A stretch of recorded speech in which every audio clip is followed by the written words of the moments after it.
Patriots are not playing. Yeah. They've already won their game for this weekend, and what better place to be on this Sunday than here in Faneuil Hall, this historic place where so many movements have begun, where so many great issues have been advanced, not only across our state, but across the country and across the world.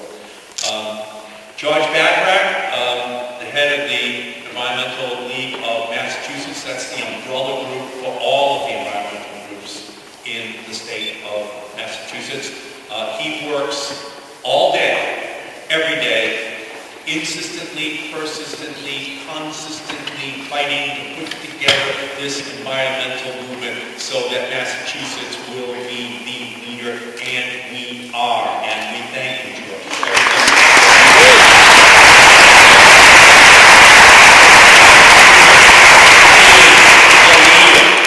The leader.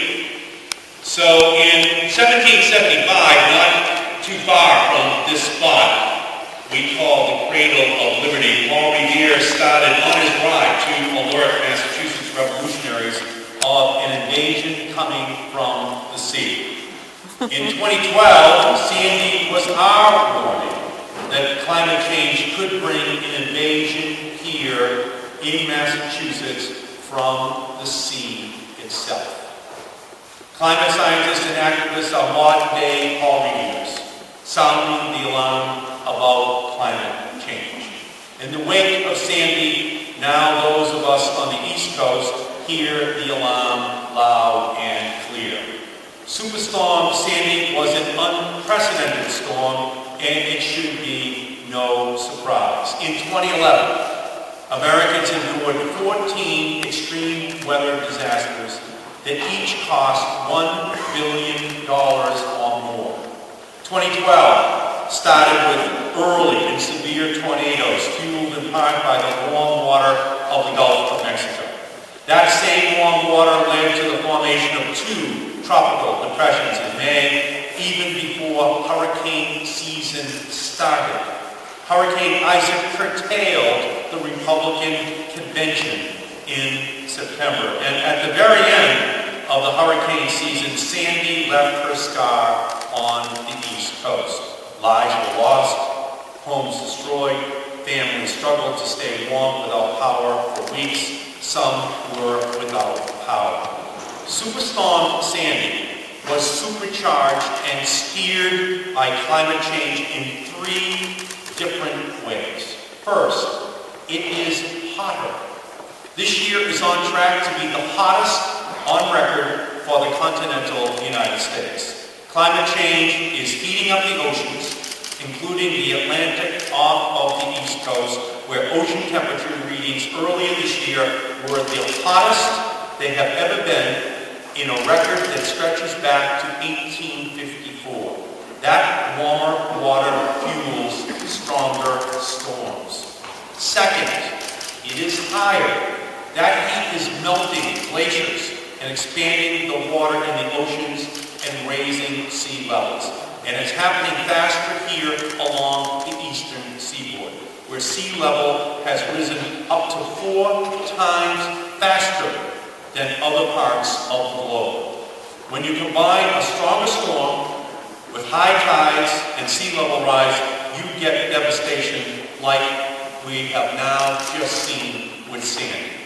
And third, it is more harmful.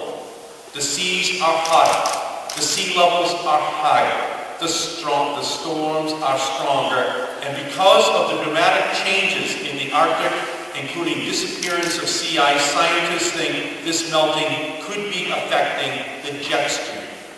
That can turn what used to be a harmless storm steered out to sea into a direct hit on the east coast of the United States. And we all watched in horror as Sandy hit New Jersey and New York. Picture 1, Manhattan. Sandy cut power to 7.9 million people. Picture 2, Breezy Point, Queens. Rows of burnt houses, from fires caused by Sandy's wrath. Over 50 homes in Queens were destroyed and hundreds were damaged. Picture 3, New York City subway. The New York City subway system was shut down.